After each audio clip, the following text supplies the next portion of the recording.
Do You Believe comes from PureFlix, who are the same people who distributed God's Not Dead, and since God's Not Dead, regardless of you liking it or not, was a huge financial achievement, having the budget of $2 million and making over $100 million, everybody wants to be associated with it. So this movie and all the trailers before it all have, from the producers of God's Not Dead, from the producers of God's Not Dead, from the guy who walked on the set of God's Not Dead, because they want the same financial achievement. However, the thing with these faith-based films is that those who don't believe in it obviously go into it and tear it to shreds, regardless of if it's bad or not, and even though they're usually bad. But the other thing is that those who do believe in it come in and think that everything is perfect about it. They don't judge anything else just because, it's a God film. They automatically think that it's holy and like a new chapter of the Bible. However, it's still a movie, and it almost feels like no one comes in to judge it as a movie without any bias of whether you believe it or not, and just judging it whether the acting, the cinematography, and the story are well done. So since this is a movie channel, that's what I'm going to do.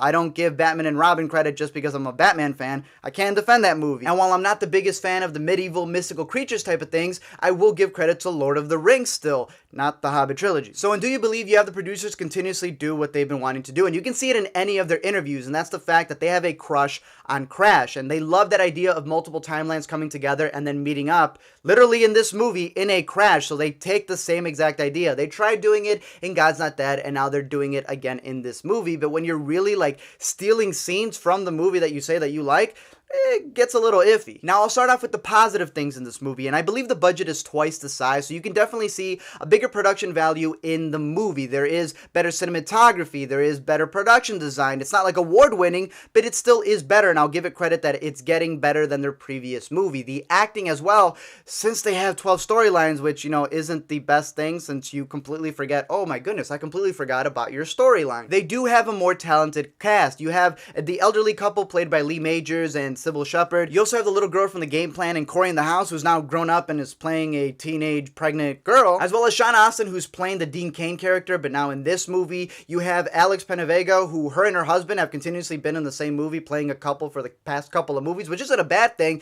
But then you also have Swayze the rapper, who is the one who surprised me the most because he was in this movie, but he wasn't buzzing. Now, if I'm looking at it from the perspective of someone who wanted to screen this movie for their church, I would say that this is actually at the top of the list as opposed to God's Not Dead and a bunch of the other movies that have come out, because it has a relatively decent story going on with it. There are some scenes that are executed better than they've done it before. Like, there's literally that scene at the end of God's Not Dead, if I'm spoiling it for you.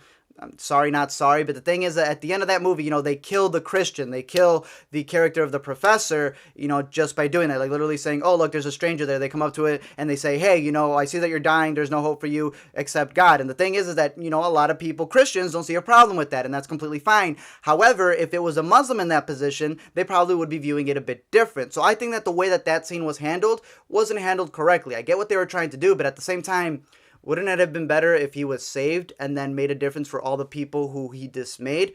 This movie has a scene that's very similar in where someone is dying and then a Christian professes their teaching. However, it is handled better. There's even consequences afterwards. So while the whole thing may get cheesy a little bit, it's still done a lot better than what they tried to do in God's Not Dead. However, there are definitely negatives to this movie, and the fact is that there are a lot of cheesy lines. There's that whole idea of there being 12 multiple timelines, and then you completely forget which character is where because you haven't seen them in such a long time, and they don't balance them off well. You also have them say some pretty cheesy lines. I kid you not, there is one from the black mystical, preacher who they always have in these movies, who's walking with a cross, but it has wheels, so I think he's cheating. And he goes up to these thieves who are thieving, and they tell him, hey, you know what? You're a fool. They drive away, and he literally stands there and goes, yeah, I am a fool.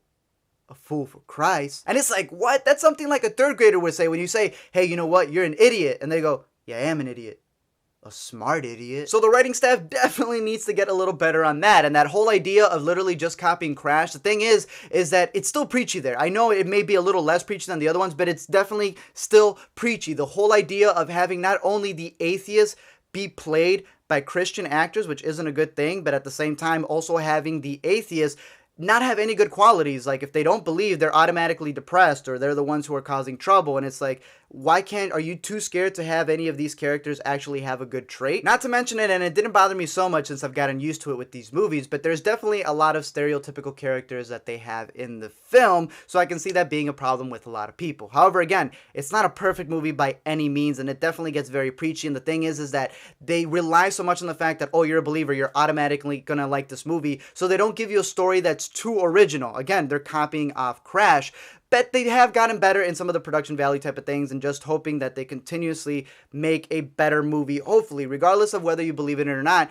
Judge the movie for what it is. And yeah, it's not perfect, but at the same time has gotten better. The production has gotten better than what they've done before. So for that, I would say that if you are a believer, then you'll definitely like the movie. If you don't believe in the stuff that's going on in the movie, you'll definitely go into it just to have a good laugh. However, I am curious your thoughts about this movie. Definitely let me know your thoughts down below in the comments section. And until next time, I'll see you guys later.